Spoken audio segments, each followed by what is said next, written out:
बिस्मिल्लाहिर्रहमानिर्रहीम। अल नूर goat farm से तमाम दोस्तों आपको अस्सलामु अलैकुम वरहमतुल्लाहि वबरकातुहू। तो सबसे पहले एक तो ईद मुबारक। आज ईद का तीसरा दिन है।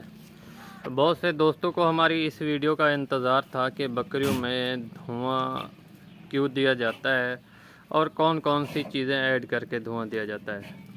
तो आज चलते हैं, आपको वो सारी चीज़ें बताते हैं। तो वीडियो लाजमी देखनी है एंड तक। तो चलिए मैं आपको धुआं दे के दिखाता हूँ और उसके क्या फ़ायदे हैं। तो चला वीवर, ये आपके सामने है। हट जा, एक तो बकरियाँ आ जाती हैं फ़ोन के ऊपर। हट जा हट जा, तेरी वीडियो भी बन जाएगी, क्यों परेशान हो रही है। ये आपके सामने है कलवंजी, करीब ले कैमरा। ये आपके सामने कलवंजी है और इसका हम धुआं बना रहे हैं। ये देखें, ये देखें कलवंजी। और उसके बाद हमारे पास ये है हरमल।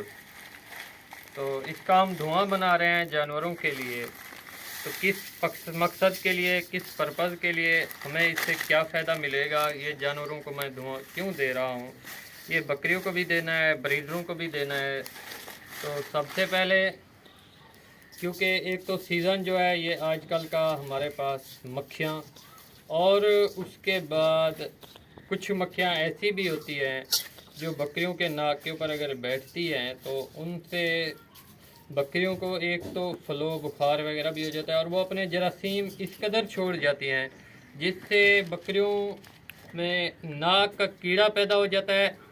और जो बकरियां हैं वो अक्सरियत 100 में से, जहाँ तक मेरी ऑब्जर्वेशन है, 98% नहीं बचती।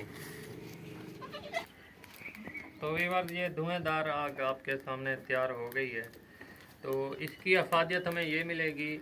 एक तो गर्मियों के इन सीज़न में मक्खियाँ बहुत तंग करती हैं बकरियों से। हरमल और अजवाइन के धुएं से जो मक्खियाँ हैं वो बकरियों से कई गुना दूर भाग जाती हैं। तो उसके बाद ये तमाम वाड़े में हमने इसको देना है और किस तरीके से देना है। और जो मक्खियाँ बकरियों के नाक वगैरह के ऊपर बैठती हैं या ऐसे जरासीम छोड़ जाते हैं जिससे बकरियों के नाक में, नाक का कीड़ा आप कह सकते हैं, और उस दिमाग में चला जाता है, नाक से, सॉरी, दिमागी कीड़ा। तो वो, उससे हमारी जान छूट जाती है उन मक्खियों से। वो मक्खियाँ बहुत दूर हो जाती हैं इस वजह से कि जिसमें हमें ये देसी चीज़ें हर्बल तरीके से हमने ऐड की हुई हैं। सबसे पहले इसमें आपको दिखाया भी था ख़ास तौर के ऊपर अजवाइन, और उसके बाद जो दूसरी चीज़ हमने ऐड की है वो भी लाइव आपके सामने हमने ऐड की है। तो फिर ये धुआं किस तरीके से हमने देना है वो भी मैं आपको दिखा देता हूँ। ये देखें, ऐसे ही अगर आप इसे उठा के भी चलेंगे ना, ये खुद ब खुद धुआं निकलता रहेगा। और जो चीज़ें हमने